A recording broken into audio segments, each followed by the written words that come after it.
Boy expelled from the guild for having a useless ability accidentally becomes the richest adventurer on the continent. I'm your anime and let's go. In the bustling city of Grandel, inside the massive headquarters of the Crimson Blade Guild, 20-year-old Eren Ashford stands in front of the guildmaster's desk with his head down. The guildmaster, a burly man named Garrick with a scar across his face, is reading Eren's ability assessment report for the third time, as if hoping the words will change. They don't. Ability name, item box. Classification, storage type. Combat rating, 0 out of 100. Support rating, 15 out of 100. Overall assessment, utterly useless for an adventurer. Garrick sighs heavily and tells Eren that he's been with the guild for 3 years now and hasn't contributed to a single successful dungeon raid. His ability to store items in a magical inventory is something any adventurer can do with a basic storage ring that costs 10 silver coins. The guild has been patient, but they can't keep dead weight around. Eren tries to explain that his item box is different from storage rings. It has no weight limit and no size restrictions. He can store anything regardless of how big or heavy it is, but Garrick cuts him off and says that doesn't matter because storage capacity isn't the problem. The problem is that Eren can't fight. He can't cast attack magic. He can't heal. He can't buff allies. All he can do is carry stuff, and any pack mule can do that. The guild is expelling him effective immediately.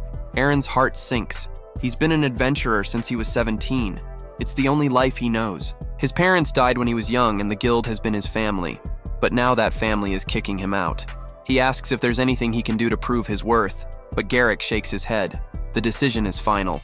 Eren is given 30 minutes to clear out his belongings from the guild dormitory, and then he needs to leave. As he walks through the guild hall carrying his stuff in a small bag, his former party members don't even look at him. They're too busy celebrating their latest dungeon clear without him. He wasn't invited on that raid. He hasn't been invited on a raid in 6 months. They've been slowly freezing him out and now it's official.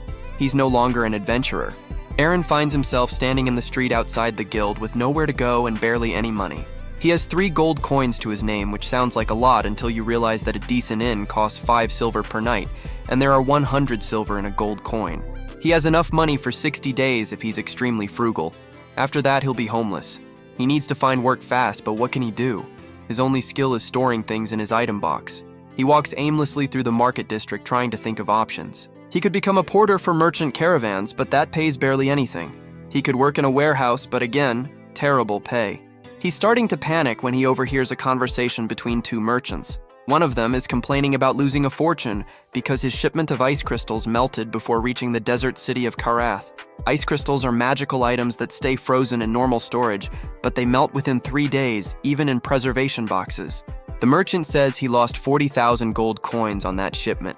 40,000 gold coins. Eren's mind starts racing. He approaches the merchants and asks about the ice crystal problem. The merchant looks at him like he's an idiot and explains that ice crystals are used to keep food fresh in hot climates, but they're mined in the frozen mountains up north. By the time you transport them south through normal trade routes, they've already started melting. You can use expensive preservation magic, but that costs almost as much as the crystals are worth, so there's barely any profit. Eren asks what if someone could transport them instantly without any time passing. The merchant laughs and says that would require teleportation magic, which costs more than the crystals themselves. But Eren says what if someone had a storage ability where time doesn't pass for stored items? The merchant stops laughing. He asks if Eren is talking about a time stop inventory. Eren nods. His item box doesn't just store things, it freezes them in time. Food doesn't rot. Hot things stay hot. Cold things stay cold. He never thought it was special because to him it was just how his ability worked. But apparently most storage magic doesn't have this feature. The merchant's eyes light up with greed. He asks if Eren can really do this. Eren pulls out an apple he stored 2 years ago, when he first got his ability. The apple looks perfectly fresh, like it was just picked. The merchant's jaw drops. What happens next changes Eren's life forever. The merchant, whose name is Marcus, makes Eren an offer. He'll pay Eren 5,000 gold coins to transport a shipment of ice crystals from the northern mines to Karath. That's more money than Eren has seen in his entire life. The catch is that the journey normally takes 30 days by caravan, and Marcus needs it done in 3 days, or the deal with his buyer falls through. Eren says that's impossible. He can't teleport. He can only store things.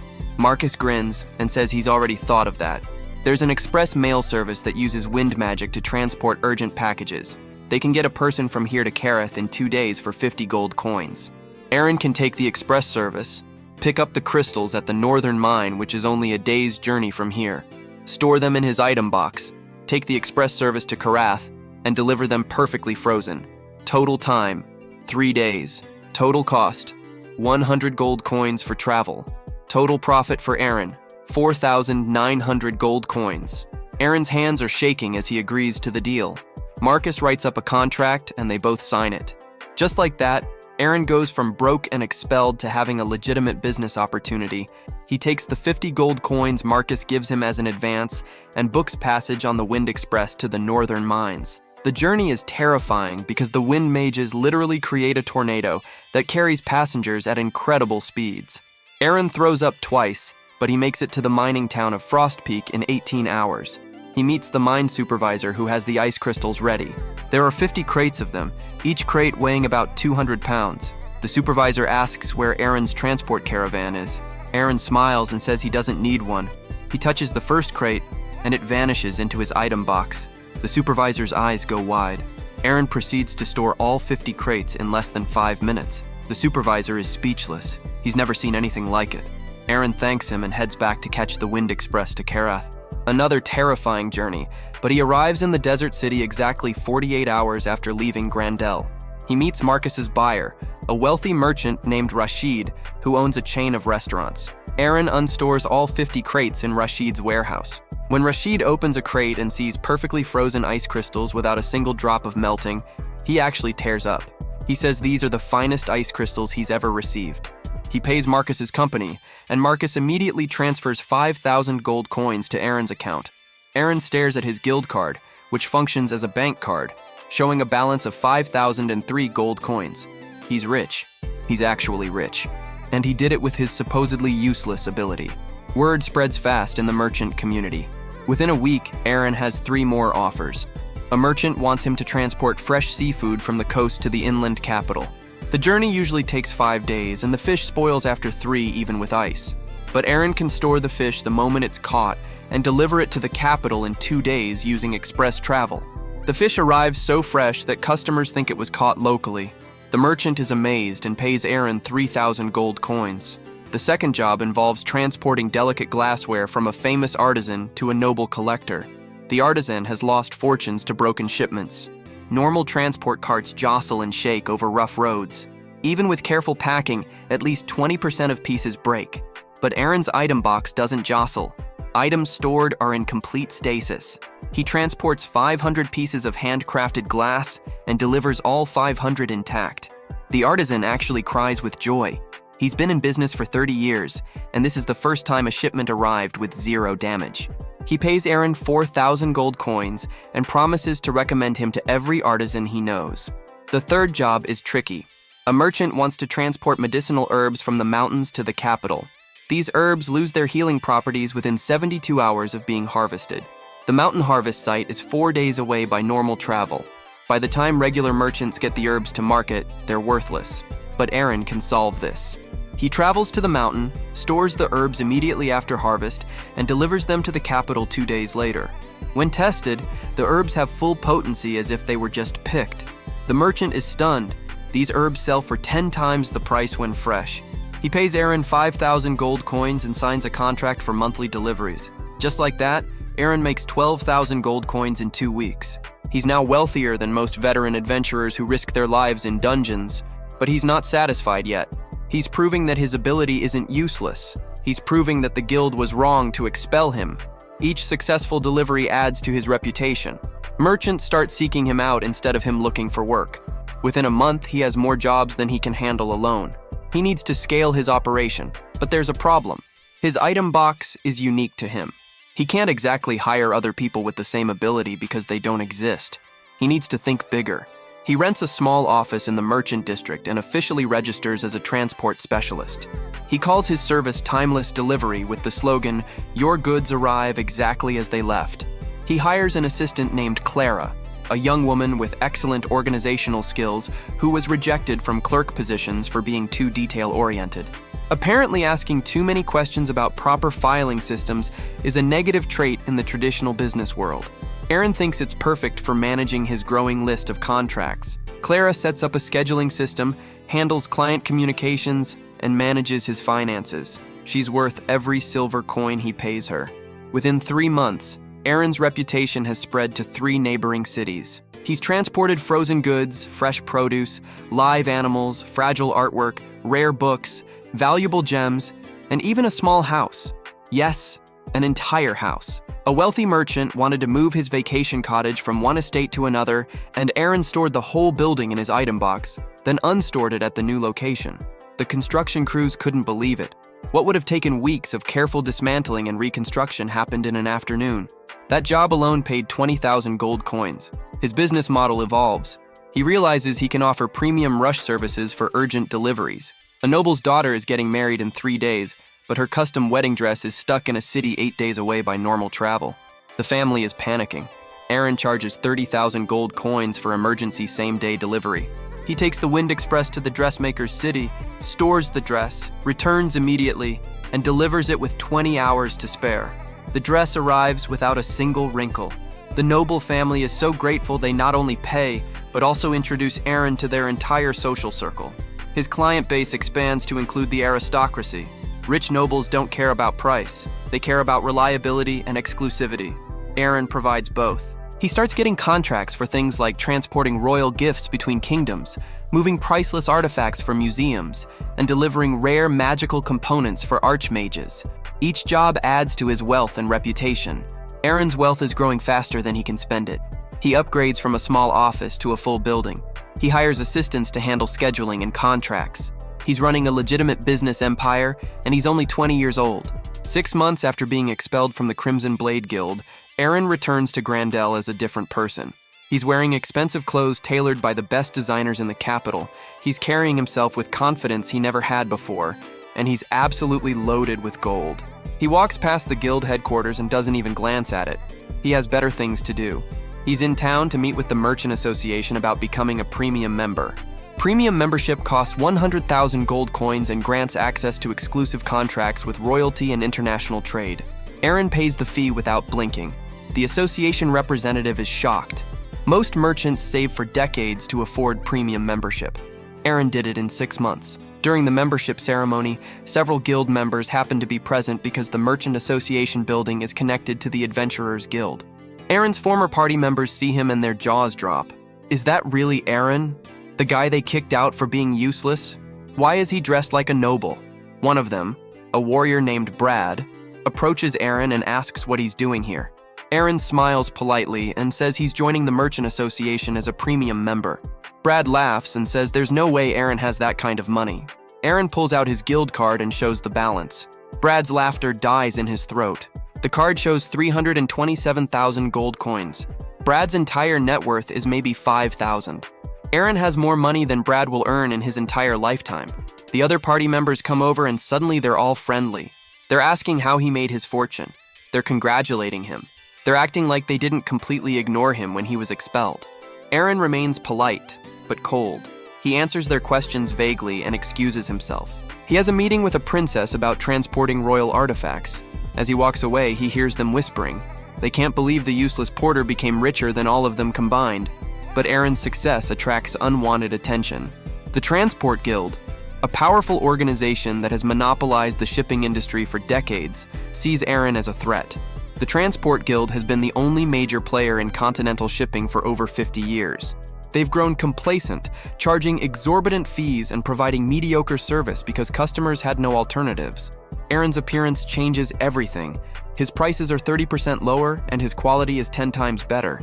Merchants are canceling their Transport Guild contracts in droves to switch to timeless delivery. In just 6 months, Eren has captured 15% of the market share in his region. That's millions of gold coins in lost revenue for the Transport Guild. The Guildmaster, a corrupt merchant named Vorgath, is a man who built his fortune on monopoly and intimidation. He's bribed officials, eliminated competitors through sabotage, and crushed anyone who threatened his empire. He's not about to let some 20-year-old with a magic inventory ruin everything he's built. Vorgath calls a meeting with his top lieutenants in his luxurious office overlooking the city. His second in command, a scarred veteran named Rake, suggests they simply buy Eren out. Offer him a huge sum to either join the Transport Guild or shut down his business. Vorgath considers this, but decides against it. Buying out Eren sets a precedent that anyone can challenge them and get paid. That's weakness. No, they need to destroy Eren completely to send a message to any future competitors. Another lieutenant suggests legal action. Sue Eren for unfair competition or patent infringement or whatever lawyers can come up with. But Vorgath knows that won't work. Eren hasn't broken any laws. His service is completely legitimate. Legal battles take years, and Eren's reputation would only grow during that time. No, they need something faster and more direct.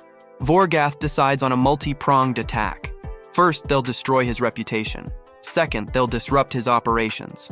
Third, if those don't work, they'll eliminate him physically. It's harsh, but Vorgath didn't become the richest transport merchant by playing nice. They've been overcharging customers for years and getting away with it because they had no competition. Now this upstart with his magical inventory is offering better service at lower prices and stealing their clients. The Transport Guild master, a corrupt merchant named Vorgath, calls a meeting with his lieutenants. He says Eren needs to be dealt with. They can't have some nobody disrupting their business model. They decide to use dirty tactics. First, they spread rumors that Eren's service is unreliable. They hire people to leave fake bad reviews. They bribe officials to slow down Eren's permit applications, but none of it works because Eren's actual customers are so satisfied that the fake reviews are obviously fake. His reputation is bulletproof. So Vorgath escalates. He hires a group of bandits to ambush Eren during a transport job. Eren is traveling to deliver a shipment of rare wines to a duke's estate when 20 armed men surround him on a forest road. Their leader demands that Eren hand over whatever he's transporting. Eren calmly asks if Vorgath sent them. The leader is surprised that Eren knows but admits it. He says Vorgath is offering them 10,000 gold coins to rob Eren and destroy his merchandise. Eren considers this and makes a counteroffer. He'll pay them 15,000 gold coins to not only leave him alone, but to tell him everything about Vorgath's operations. The leader is conflicted. On one hand, loyalty to the employer. On the other hand, 50% more money. The bandits have a quick discussion and decide that loyalty is overrated. They take Eren's money and spill everything. Vorgath has been running an extortion racket for years. He forces merchants to use his transport service by sabotaging competitors.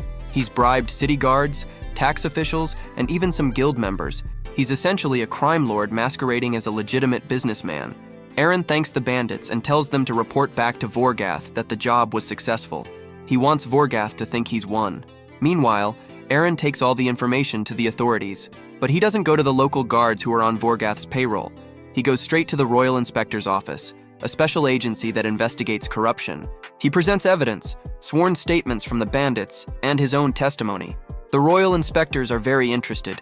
They've suspected Vorgath for years, but never had enough proof. Eren just handed them a complete case. Within 2 weeks, Vorgath is arrested along with 30 accomplices, including several city guards and a guild official. The Transport Guild is dissolved and its assets are seized. The kingdom auctions off those assets to pay back merchants who were extorted. Eren attends the auction and buys the Transport Guild's entire network of warehouses and distribution centers for 200,000 gold coins. Just like that, he eliminates his biggest competitor and absorbs their infrastructure. Eren's business, Timeless Delivery, becomes the dominant shipping company on the continent. He now has warehouses in every major city and exclusive contracts with dozens of kingdoms. His personal wealth exceeds 1 million gold coins. He's 21 years old, and he's one of the richest people on the continent, all because of an ability that was deemed useless. But Eren doesn't forget where he came from. He starts a program to hire people with abilities that are considered worthless by adventurer standards. A girl who can talk to plants helps him identify the best medicinal herbs for transport. A boy who can sense emotions helps negotiate contracts by reading clients' true intentions. A woman who can create small illusions designs his advertising campaigns. People who were rejected by guilds find purpose and good pay working for Timeless Delivery. Eren creates an empire built on the idea that no ability is truly useless. It's all about finding the right application. His motto becomes, "Everyone has value. You just need to find it." This philosophy makes him beloved by the common people and respected by the nobility. Merchants want to work with him. Nobles invite him to galas. He's offered marriages to several nobles' daughters. He politely declines all of them. He's too busy building his empire. But he does make time for charity. He donates generously to orphanages, remembering his own childhood without parents. He funds scholarships for kids who want to learn trades instead of becoming adventurers. He builds a free clinic in the slums of Grandel. His wealth is being used to make the world better and people notice. The common folk start calling him the People's Merchant. The nickname spreads and soon everyone knows who Eren Ashford is. The boy who was expelled from an adventurer's guild and built a business empire instead. 1 year after his expulsion, Eren receives an invitation that makes him laugh out loud. The Crimson Blade Guild is hosting a gala to celebrate their 50th anniversary, and they're inviting prominent citizens. Eren's name is on the list. The same guild that kicked him out is now begging for his presence because he's important enough that his absence would be noticed. Eren decides to attend, not for revenge, but because he's genuinely curious to see their faces. He arrives at the gala in a custom carriage pulled by magical horses, wearing a suit that costs more than most people's houses. He's announced as Eren Ashford, founder and CEO of Timeless Delivery, premium member of the Merchant Association, and royal warrant holder for 3 kingdoms. Every head in the room turns to look at him. Garrick, the guild master who expelled him, approaches with a forced smile. He congratulates Eren on his success and says the guild is proud that one of their former members has done so well. Eren smiles back and gently corrects him. He's not a former member. He was expelled. There's a difference. The smile vanishes from Garrick's face. Eren continues. He says he's grateful for the expulsion, actually. If the guild had kept him, he'd still be a mediocre adventurer earning a few gold coins per month. Being expelled forced him to find his true calling. So really, he should thank Garrick for making the worst decision of his life. Other people nearby are listening now. Eren's former party members are standing awkwardly in the corner. Eren addresses them directly. He asks how their adventuring is going. Brad admits they're doing okay. They're all B rank now. Eren nods and says that's impressive. B rank adventurers make about 100 gold coins per month. That's 1,200 gold coins per year. Very respectable. He mentions that he made 1,200 gold coins just this morning from a single delivery contract. The silence is deafening. Eren isn't being cruel. He's just stating facts. But those facts cut deeper than any insult. He's not angry at these people anymore. He's just so far beyond them now that they're irrelevant. He excuses himself and mingles with actually important people. A duke wants to discuss exclusive transport rights. A princess asks about his charity work. A representative from another continent inquires about expanding his services internationally. Eren's old guildmates watch from a distance as he networks with people they could never dream of meeting. They realize they didn't just expel a useless member. They expelled someone who would have elevated the entire guild. If they'd supported Eren instead of mocking him, the Crimson Blade Guild could have been partnered with the wealthiest transport company on the continent. Instead, they're struggling to pay rent on their building. But Eren's story isn't all business and success. Late at night when he's alone in his mansion. Yes, he owns a mansion now. He sometimes thinks about what could have been. What if he'd been born with a combat ability? Would he have been happy as an adventurer? He doesn't know. He's happy now, but there's a part of him that still feels the sting of rejection, that still remembers being called worthless. He channels those feelings into motivation. Every time he feels doubt, he signs another contract. Every time he remembers the pain, he hires another person who was rejected like he was. He turns his trauma into purpose. His mansion becomes a gathering place for talented people with unusual abilities. He hosts dinners where inventors, artists, merchants, and scholars exchange ideas. He funds research into magical theory. He sponsors expeditions to discover new trade routes. He's not just building a business. He's building a community of people who think differently. People who were told they don't fit the mold and decided to break the mold instead. This community becomes known as the Ashford Circle, and membership is more prestigious than joining most guilds. To be part of the Ashford Circle means you're someone who creates value in unconventional ways. Eren's influence extends beyond business now. He's shaping culture. He's changing how society views success and ability. 2 years after his expulsion, war breaks out between 2 kingdoms. The conflict threatens to disrupt trade routes across the entire continent. Most merchants are panicking because their businesses rely on those routes. But Eren sees opportunity. He approaches both kingdoms and offers his services as a neutral transporter. He can move supplies for both sides without favoring either. His item box allows him to bypass blockades and war zones entirely. Both kingdoms agree because they desperately need supplies. Eren charges premium prices. This is war after all, and makes an absolute fortune. But he does something unexpected. He uses his access to both sides to secretly facilitate peace talks. He carries messages between leaders. He transports diplomats in secret. He provides a secure communication channel that neither side can intercept. After 6 months of war, a peace treaty is signed. Most people credit the diplomats, but insiders know that Eren Ashford made it possible.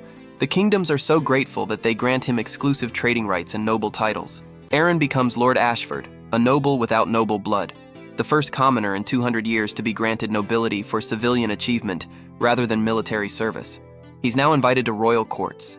His opinion on economic matters is sought by kings. At 23 years old, he's one of the most influential people on the continent. And it all started because he had an ability that one guild deemed useless. The irony isn't lost on anyone.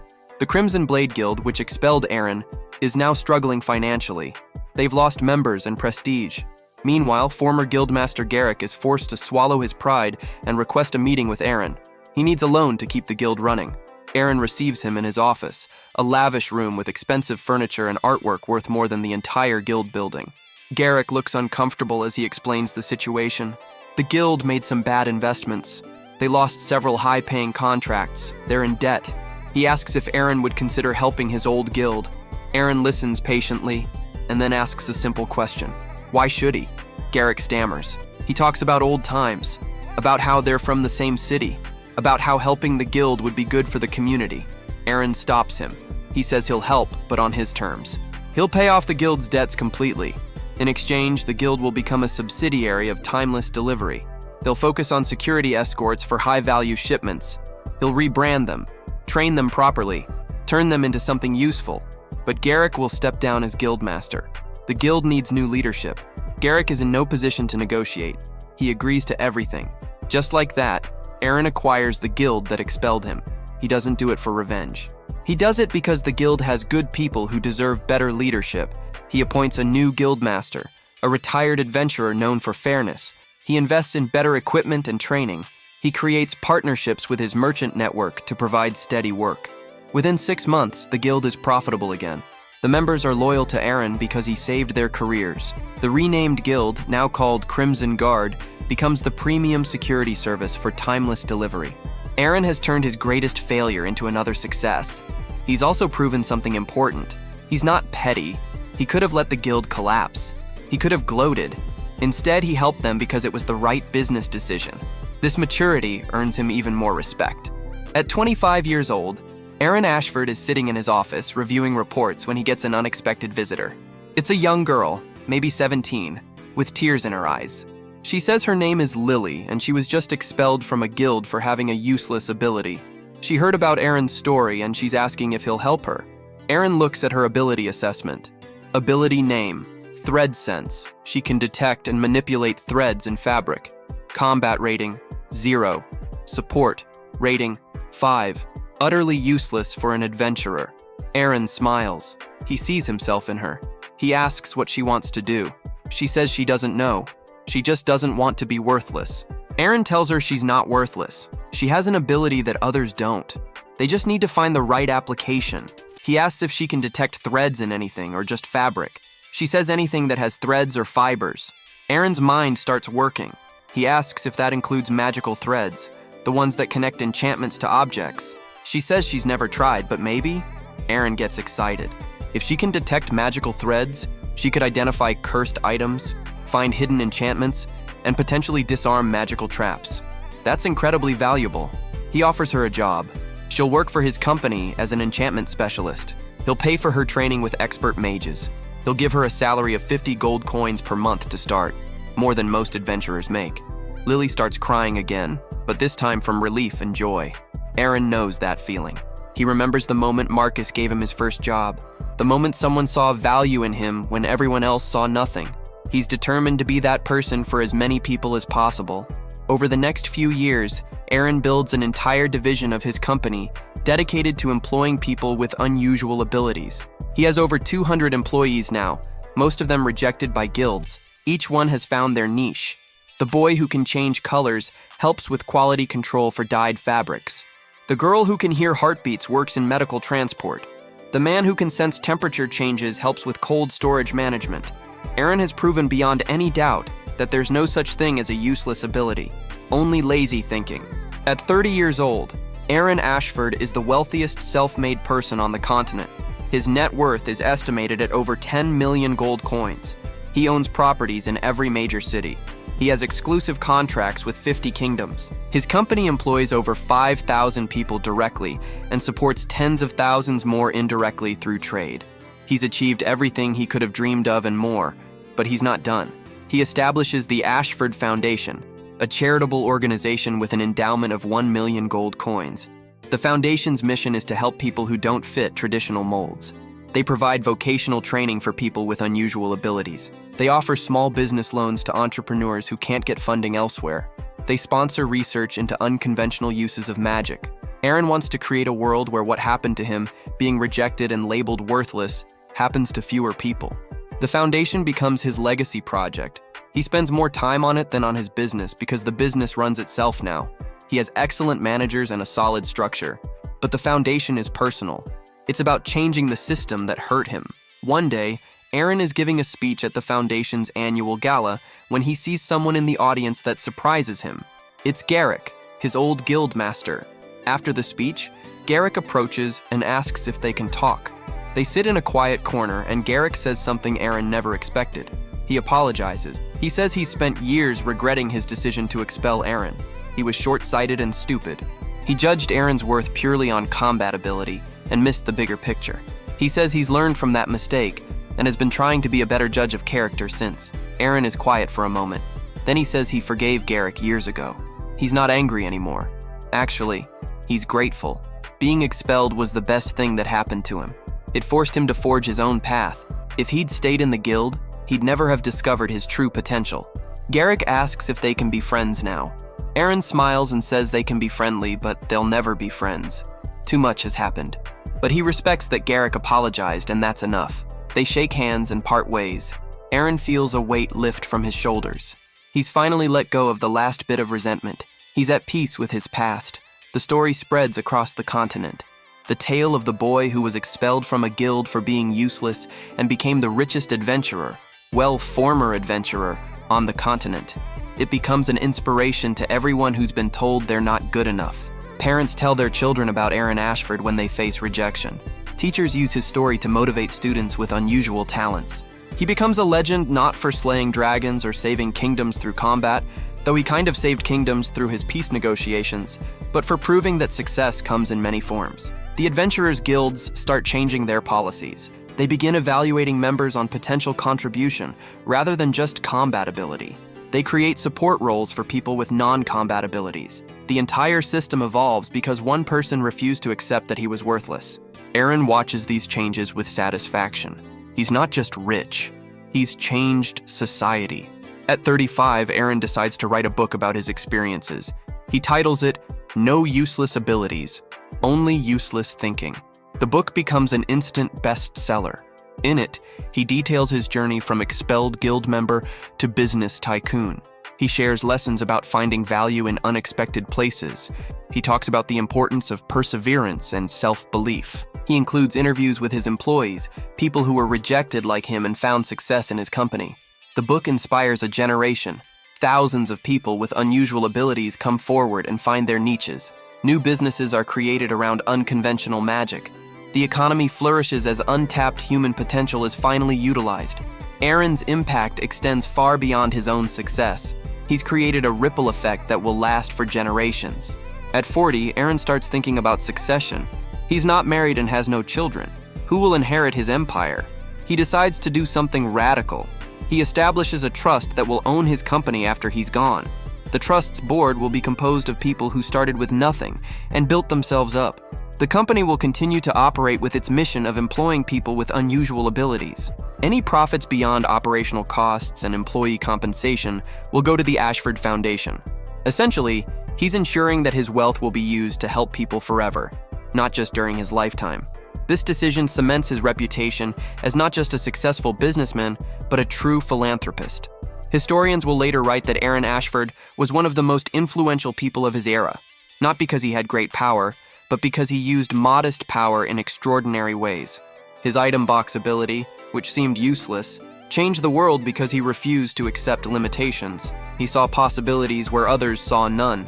He built bridges where others saw walls. He created opportunity where others saw failure.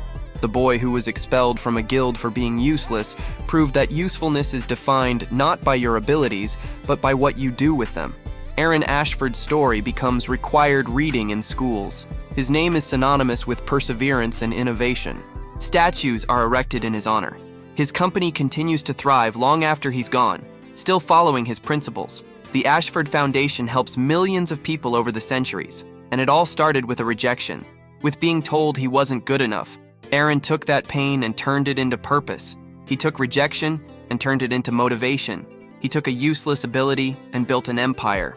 That's the true power of refusing to accept other people's limitations on your potential. That's the story of how a boy expelled from a guild for having a useless ability accidentally became the richest adventurer on the continent. Except it wasn't an accident. It was determination, creativity, and refusing to give up. Eren Ashford proved that there are no useless abilities, only people who can't see the possibilities. And that lesson changes everything.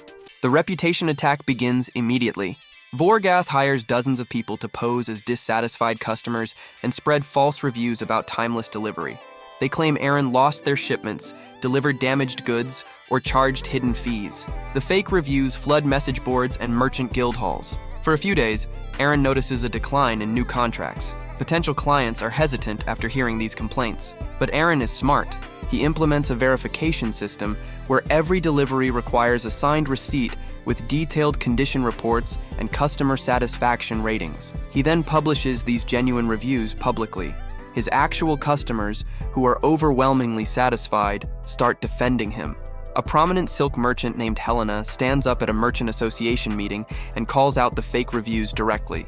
She says she's used timeless delivery 20 times in the past 4 months, and every single delivery was flawless. She challenges anyone spreading rumors to provide actual proof. Several other merchants echo her defense. The fake review campaign not only fails but backfires. Eren gains sympathy as people realize he's being targeted by competitors. His reputation actually strengthens. Merchants respect that he's important enough to have enemies. Vorgath is furious when he hears the reputation attack failed. He moves to Phase 2, Operational Disruption. The Transport Guild has connections with city guards, port authorities, and customs officials across multiple cities. Vorgath uses these connections to make Eren's life difficult. Suddenly, Eren's permits are delayed.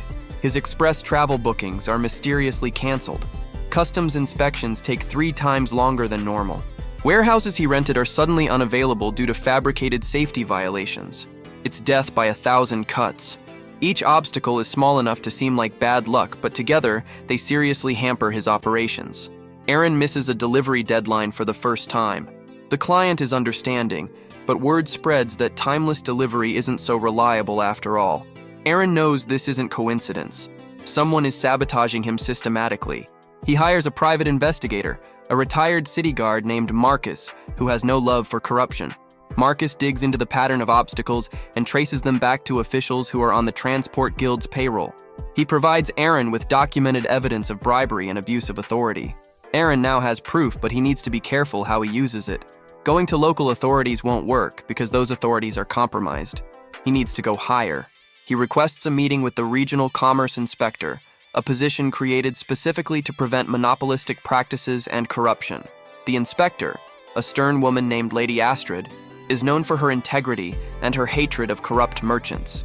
She agrees to meet with Eren after reviewing his initial complaint. In her office, Eren presents everything: the documented bribes, the pattern of suspicious permit delays, the connection between the officials causing problems and the Transport Guild. Lady Astrid listens carefully and asks pointed questions. She's clearly interested but also cautious. Taking down someone like Vorgath requires ironclad evidence. Eren provides something even better. He offers to wear a magical recording device and confront Vorgath directly. If Vorgath admits to the sabotage or tries to bribe Eren, it will all be recorded. Lady Astrid considers this. It's risky, but it could work.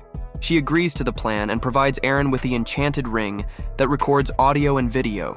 The magic is subtle enough that even skilled mages won't detect it unless they're specifically looking for it. Eren requests a meeting with Vorgath, claiming he wants to discuss a potential business arrangement. Vorgath, thinking Eren is finally ready to surrender, agrees immediately. They meet at an expensive restaurant in a private room. Vorgath is smug and confident. He's twice Eren's age and has crushed dozens of competitors over the years. This boy will be no different. Eren starts by acknowledging that he's been having operational difficulties lately. Vorgath feigns sympathy and says that's unfortunate. Business can be tough. Eren agrees and says he's considering his options. He's heard that the Transport Guild is very well connected and perhaps a partnership could solve his problems. Vorgath's eyes light up. He leans back and says that yes, the Transport Guild has excellent relationships with officials throughout the region. These relationships ensure smooth operations. He could certainly help Eren for the right price. Eren asks what price that would be. Vorgath says the Transport Guild would be willing to acquire timeless delivery for, let's say, 50,000 gold coins. A generous offer considering Eren's recent troubles. Plus, Eren could work for the guild as a contractor. Of course, he'd need to follow guild rates and policies. Essentially, Vorgath wants to buy Eren's business for a fraction of its worth and turn him into an employee who can't compete. Eren pretends to consider this, but says 50,000 seems low. His business has made him over 300,000 in profits in just 6 months. Vorgath's smile doesn't reach his eyes. He says that's true, but profits can disappear quickly when you face constant obstacles. Permits denied, customs issues, perhaps even worse problems. It would be unfortunate if Eren's warehouses caught fire or if accidents happened during his deliveries. These things occur in competitive business environments. Eren has what he needs. Vorgath just made a clear threat on a recorded device, but Eren decides to push further. He asks if Vorgath is saying the Transport Guild has been behind his recent problems. Vorgath laughs and says he's not saying anything specific. He's simply pointing out that the business world can be dangerous for those without proper protection. The Transport Guild offers that protection. Eren stands up and thanks Vorgath for the meeting. He says he needs time to think about the offer. Vorgath tells him not to take too long. His problems might get worse if he delays. They shake hands and Eren leaves. The moment Eren exits the restaurant, he goes straight to Lady Astrid's office and hands over the recording ring. She watches the recorded conversation and her expression hardens. This is exactly what she needed.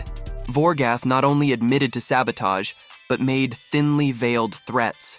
Combined with the evidence of bribery and corruption Marcus uncovered, she has everything required to take action. The Royal Commerce Authority raids the Transport Guild headquarters at dawn 3 days later. They arrest Vorgath along with 17 accomplices, including corrupt officials and guild lieutenants. The charges include bribery, extortion, sabotage, monopolistic practices, and threats of violence. The evidence is overwhelming. Vorgath's own recorded words condemn him. The trial is swift. Vorgath is sentenced to 20 years in prison, and all his assets are seized. The Transport Guild is dissolved. Its warehouses, vehicles, and contracts are auctioned off to pay restitution to the merchants who were extorted over the years. Eren attends the auction with 200,000 gold coins in available funds. He systematically bids on and acquires the Transport Guild's most valuable assets: the main distribution center in the capital, 5 major warehouses in key cities, 40 cargo wagons, exclusive contracts with 3 shipping ports. By the end of the auction, Eren has spent 180,000 gold coins and effectively absorbed his former competitor. What took Vorgath 30 years to build, Eren dismantles and recreates under his own banner in a single day. The irony is not lost on anyone. The man who tried to destroy Eren through illegal means lost everything while Eren legally acquired his empire. Timeless delivery goes from a small operation to the dominant shipping company on the continent overnight. Eren now has infrastructure in every major city. He has established relationships with ports and trade hubs. He has the capacity to handle 10 times his previous volume, but he doesn't become Vorgath. He doesn't create a monopoly based on corruption. Instead, he revolutionizes the industry. He standardizes pricing so merchants know exactly what they'll pay. He publishes his rates publicly so there's no hidden fees or haggling. He creates a feedback system where customers rate every delivery, and those ratings affect employee bonuses. He treats his workers well, paying above market rates and providing benefits. Happy employees provide better service. Better service attracts more customers. More customers mean more profit. It's a positive cycle that Vorgath never understood because he was focused on extraction rather than creation. Within 3 months of acquiring the Transport Guild's assets, Eren's operation has expanded exponentially. He's hired 200 new employees. He's opened offices in 12 cities. His daily delivery volume has increased by 500%. His net worth crosses 1 million gold coins. He's 21 years old, and he's one of the wealthiest self-made individuals on the continent. but wealth brings new challenges. Eren realizes he can't personally handle every aspect of the business anymore. He needs managers, department heads, and specialized teams. He promotes Clara to Chief Operating Officer. She's proven herself invaluable and understands his vision. He hires a financial director to manage the growing accounts. He brings in a former Adventurers Guild logistics coordinator to optimize delivery routes. He creates departments for different types of transport: frozen goods, live cargo, fragile items, bulk shipments. Each department has specialists who understand the unique challenges of their category. The organizational structure allows timeless delivery to maintain quality, even at scale. Eren also starts thinking about innovation. His item box is powerful, but it's still just him. He can only be in one place at a time. He begins experimenting with ways to extend his capabilities. He discovers that he can store items from a distance of up to 10 feet. This means he doesn't need to physically touch everything. He can do remote pickups and deliveries. He also finds that he can partially unstore items. He can open his item box like a door and pull out specific items without unstoring everything. This is useful for shipments with multiple destinations. He starts documenting these techniques and teaching them to, he can't teach them because no one else has his ability, but he can create systems that maximize his efficiency. He develops a scheduling algorithm that clusters deliveries by region and priority. Instead of making 10 separate trips, he makes 3 optimized trips that accomplish the same thing in half the time. He's essentially become a human logistics network. The wealth continues to accumulate, but Eren doesn't hoard it. He starts a program to hire people with abilities that adventurers' guilds consider useless. A girl who can talk to plants helps him verify the quality of agricultural products. A boy who can sense small temperature changes manages the cold storage facilities. A woman who can detect lies works in contract negotiations. A man whose ability is to never get lost becomes the head of route planning. These people were unemployed or working menial jobs because society deemed their abilities worthless. Eren gives them careers where their unique skills are valuable. Word spreads that Timeless Delivery hires unusual talent. People start seeking him out. His hiring policy becomes famous. He doesn't care about combat ability or traditional skills. He cares about reliability, creativity, and work ethic. If you have a weird ability and a good attitude, Eren will find a use for you. This policy creates loyalty that money can't buy. His employees aren't just working for a paycheck. They're working for someone who saw value in them when no one else did. They go above and beyond because Eren gave them a chance. The company culture becomes legendary. Competitors try to poach his workers, but very few leave. Why would they? Eren pays well, treats them with respect, and they're doing meaningful work. The business model proves that success and ethics aren't mutually exclusive. You can be profitable while being good to people. You can dominate a market while treating competitors fairly. You can be wealthy while helping others build wealth too. Eren's approach challenges every assumption the old guard had about business. Vorgath ran his empire through fear and corruption. It made him rich, but everyone hated him. When he fell, no one mourned. Eren builds his empire through innovation and respect. He becomes rich, but people admire him. If he fell tomorrow, thousands would rally to help him back up. That's the difference between a tyrant and a leader. As Eren's reputation grows, he faces a new type of challenge. Nobility and royalty start requesting his services for sensitive matters. A prince needs to transport a gift to his future bride in another kingdom. The gift is a magical artifact worth more than a small city. It needs to arrive in perfect condition and absolute secrecy. Regular transport would be attacked by bandits or rival kingdoms. Eren stores the artifact and travels as a common citizen. No one suspects that the unremarkable young man on the passenger ship is carrying priceless cargo in a magical inventory. He delivers the gift directly to the princess in her private chambers. The prince is so impressed that he grants Eren a royal warrant, an official endorsement that makes Timeless Delivery the preferred transport service for the royal family. This opens doors to contracts with other kingdoms. Soon Eren is transporting crown jewels, diplomatic documents, and even members of royal families who need to travel secretly. His discretion and reliability make him invaluable to the aristocracy. A queen hires him to transport her elderly mother to receive medical treatment in another kingdom. The mother is too frail to survive a 2-week carriage journey. Eren stores her in stasis, travels for 3 days, and delivers her safely. The treatment succeeds and the mother recovers. The queen is so grateful she grants Eren land and a noble title. He becomes Sir Eren Ashford, the first commoner knighted for civilian achievement in 2 centuries. With nobility comes new responsibilities and opportunities. Eren is invited to royal courts. His opinions on trade policy are sought by economic advisors. He gains access to exclusive business networks that were previously closed to merchants, but he doesn't forget his roots. He uses his new influence to push for reforms that help common merchants and workers. He advocates for better road infrastructure to facilitate trade. He proposes regulations that prevent monopolistic practices.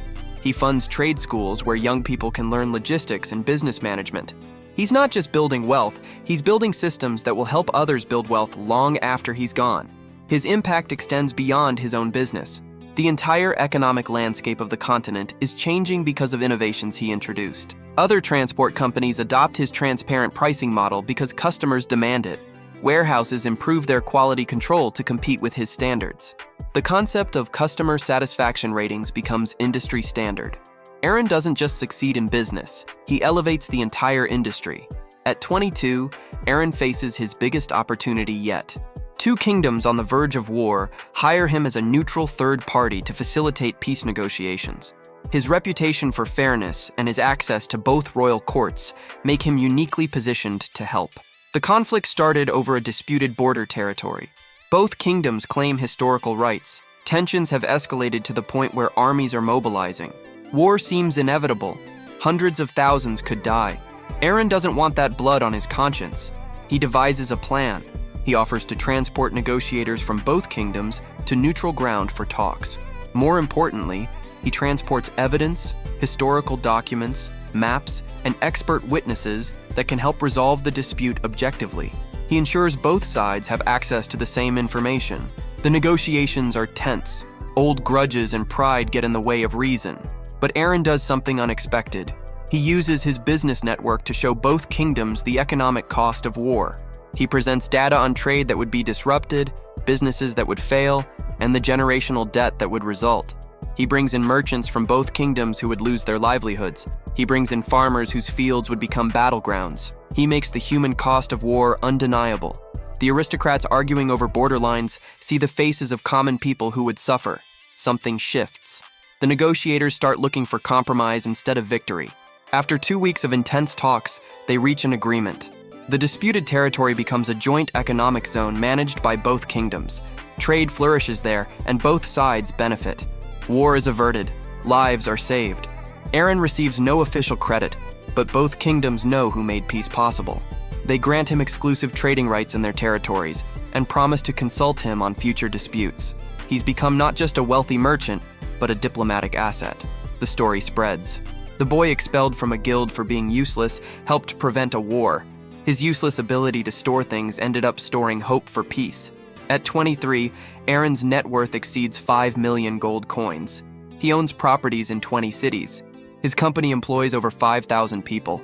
His influence extends to the highest levels of power, but he still remembers standing in the guildmaster's office being told he's worthless. That memory drives him to prove over and over that potential exists in unexpected places. He establishes the Ashford Foundation with an initial endowment of 1 million gold coins. The foundation's mission is to help people with unusual abilities find their place in the world. They provide vocational training, business loans, and career counseling. They partner with schools to identify students whose talents don't fit traditional paths. They fund research into unconventional applications of magic. The foundation helps hundreds of people in its first year. Each success story validates Eren's belief that there's no such thing as a useless ability, only closed minds that can't see possibilities. A boy who can change the color of objects becomes a master designer sought after by nobles. A girl who can sense emotions from a distance becomes a legendary negotiator. A man who can make small objects float becomes an innovative construction foreman. Every person the foundation helps is someone who was told they didn't matter. Now, they're thriving. Eren's influence grows beyond business.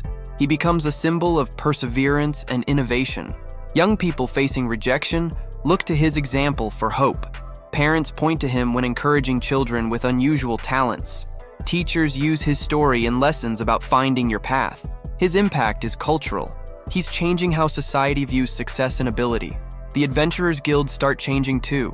They realize they've been losing potential members by focusing only on combat ability. They create support divisions for people with non-combat skills.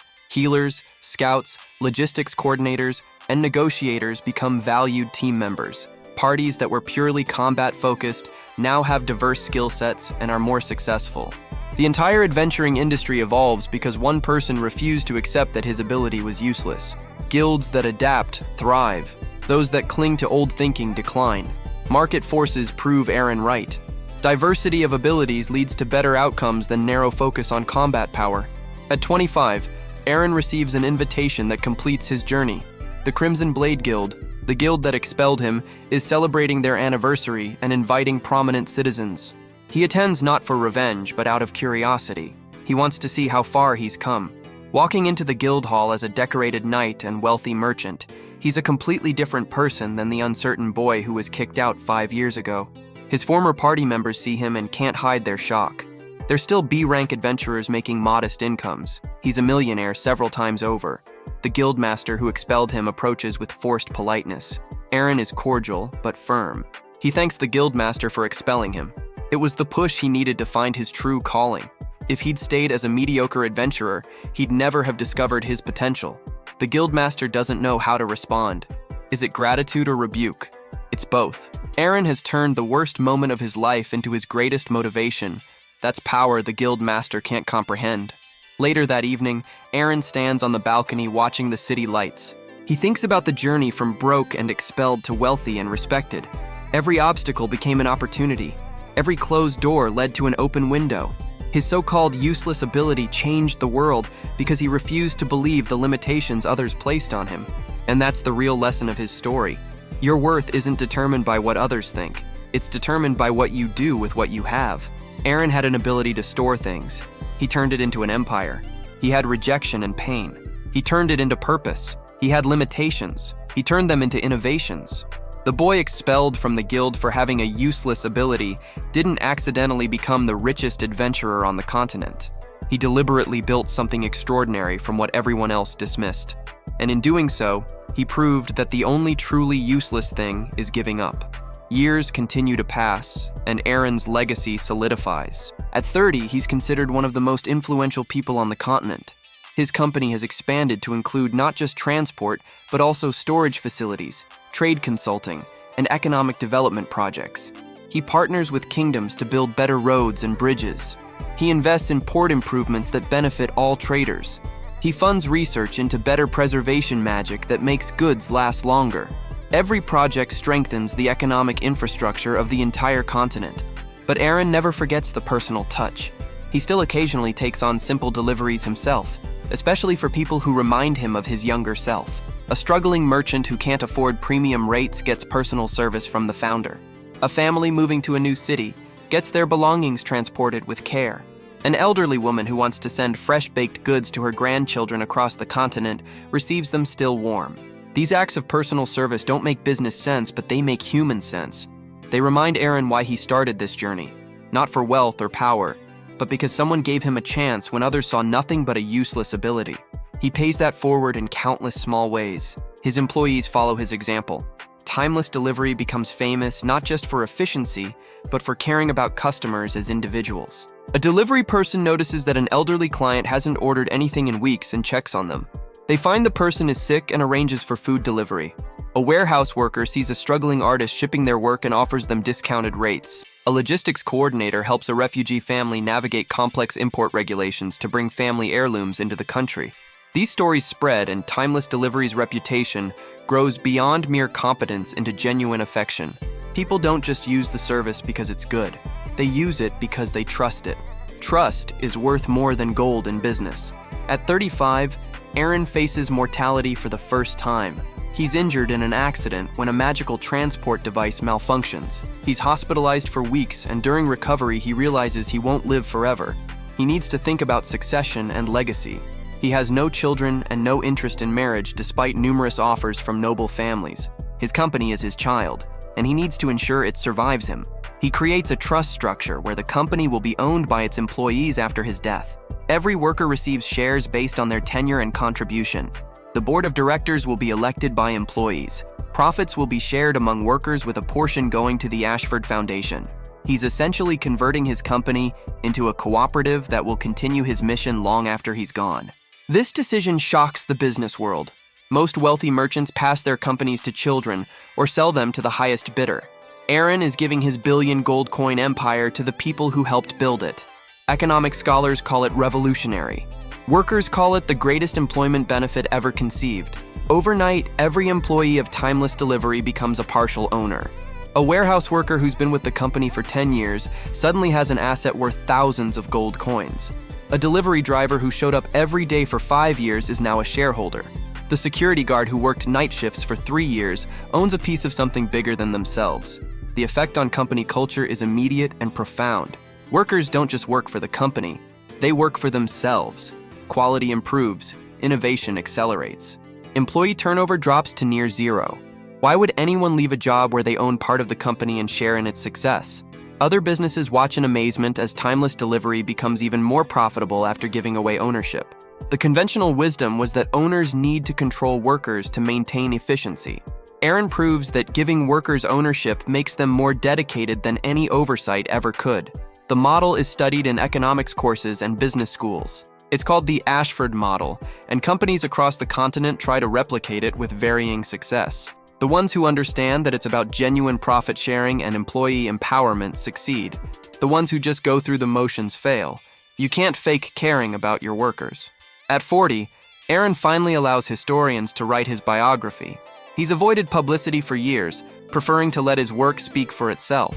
But he realizes his story might inspire others, so he agrees to cooperate. The resulting book is titled From Worthless to Priceless, the Eren Ashford story. It becomes an instant bestseller. In the book, Eren is brutally honest about his struggles. He talks about the pain of rejection, the fear of failure, the times he wanted to give up.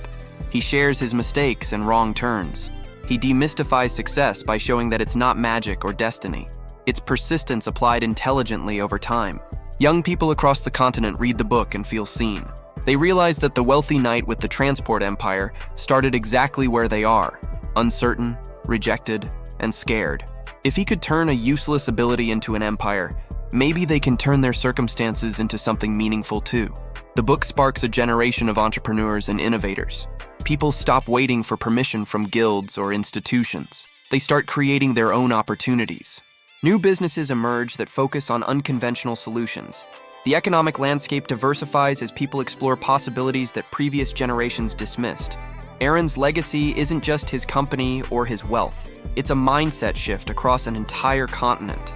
At 45, Eren starts winding down his active role in business. He's accumulated more wealth than he could spend in 10 lifetimes. He's proven everything he needed to prove. Now he wants to focus on teaching and mentoring. He establishes the Ashford Academy, a school that teaches business, logistics, and innovation with a focus on unconventional thinking. Admission isn't based on grades or family connections. It's based on creativity, perseverance, and the desire to help others. The academy accepts students who were rejected elsewhere, students with learning differences that traditional schools couldn't accommodate, students from poor backgrounds who show potential, students with unusual abilities that don't fit conventional categories. It's essentially an entire school built on the principle that conventional wisdom about talent is often wrong. The academy thrives.